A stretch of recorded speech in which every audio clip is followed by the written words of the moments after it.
our chief election correspondent, Tom Connell, to look at the electoral landscape in Queensland. The first debate of the campaign in Brisbane. As I said to Gleeso, the Labor Party hopeful of picking up Brisbane potentially, maybe Longman if they have a good night on May 21. So this is going to be important in more ways than one for Anthony Albanese as he seeks to reset this campaign after the Easter weekend. It is, and the interesting thing broadly about Queensland is usually when you talk about high water marks, so Labor holds 6 seats out of 30. Their primary vote last time was 29% in Queensland. But usually when you have a high water mark, you're talking about gettable seats for the party without those seats. That's not actually the case in terms of the margins at least. So what Labor needs to pick up seats is a sizeable swing in Queensland.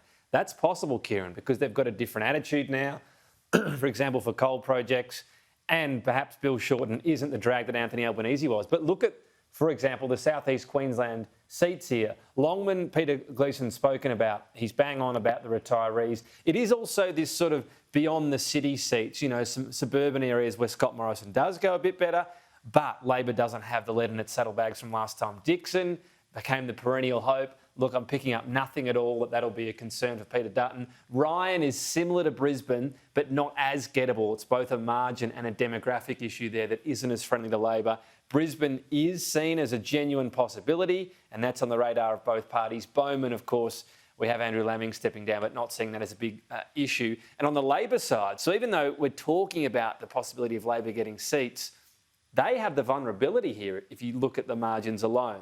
Look at that's stark there. We've got Lilly at 0.6, Blair at 1.2, Morton at 1.9, Griffith at 2.9. The issue for Griffith is more the Greens, and the Greens vote has been increasing in southeast Queensland, in particular in council races. Look, I'm not picking up on either side that these seats are going to switch hands, but it's just a reminder that the margins are actually not that gettable for Labor from the Liberal side, but they did get a bit of a shock last time. These margins on the screen got crunched last time. Labor was taken by surprise in at least Lilly and Blair. They won't be this time. So that's why there's confidence that those votes, those margins will increase for Labor, because they basically ran dead in terms of, you know, big spends and focus on them, and that won't happen this time. And when you look at the fact that it's been a difficult first week for the Labor leader, for the Labor campaign, we've got this Easter weekend now. People will be switching off, spending time with their families. This forum is the ideal chance for Albanese to try and regroup. But by the same token, Scott Morrison is buoyed, he's got a spring in his step, and he loves the campaigning. So it makes for a delicious scenario there for Brisbane Wednesday night. It's huge stakes. Remember, we'll have a poll a few days after it. The last one had 53-47. I think everybody assumes that's tightened since. So if this was Labor's to lose at the start of the election, we're getting much closer to this being a, well, who wins contest. I don't think it's coin toss right now. You can't throw out years of Scott Morrison losing skin, but this is right back in terms of in the balance, this overall electoral contest. And, you know, the momentum and confidence is so crucial as well, that when we saw Anthony Albanese shaken, in particular from the Monday era, looking further around, I mean, Peter Gleeson mentioned regional Queensland. And again, this is the interesting issue. We'll bring up some seats here for Labor, that it's the margins that have set them back here. And it's a similar story to what happened in 2019 in New South Wales. Seats that were gettable beforehand. Flynn and Capricornia were both marginal seats before the last election. Look at these margins, 8.7 and 12.4 to the Nats. So they were right within Labor's targets last time. Dawson was as well. I'm not worried about Dawson this time around. And now, how do you possibly make back those margins? Well, you can have violent swings in Queensland. What wouldn't surprise me if some of these seats are a lot closer than people are predicting, but still getting over the line is the issue when you see those margins. Leichhardt's the one that is most interesting to me, particularly off the back of the pandemic, and a seat Leichhardt so dependent on the tourism industry. Massive for tourism.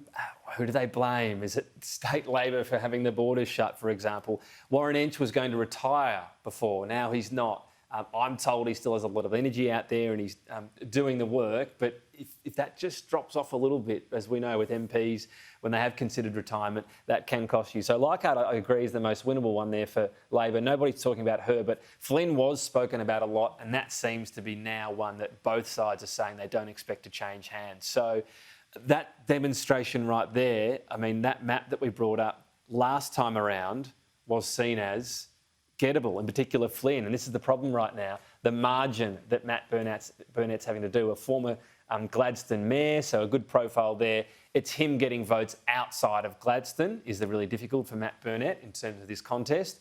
And from what I'm told, there's not enough confidence that will happen. So Flynn was seen as a massive possibility last time around. Yeah. And 2019 pushing all these margins out was what proved to be costly, not just then to Labor, but this election as well. They'll need some big swings. Queensland has been known to swing big in the past. Yeah. Before I let you go, just to recap for our viewers, the first Leaders Debate confirmed for Wednesday night, live on Sky News, April 20, the Sky News Courier Mail People's Forum.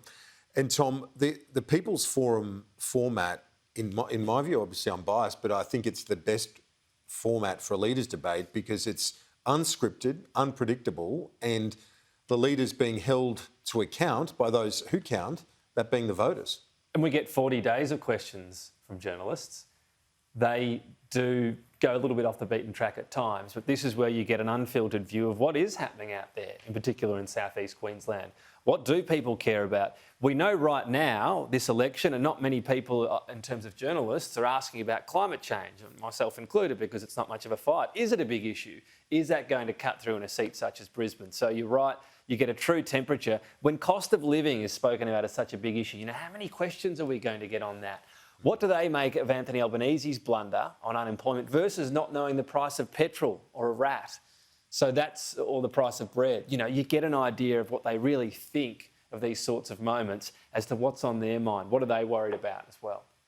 Exactly. Tom, looking forward to that. And your involvement, as always, Sky News People's Forum, along with the Courier Mail on Wednesday here on Sky. Tom Connell, thanks for your analysis, as always. Great to have you on the program.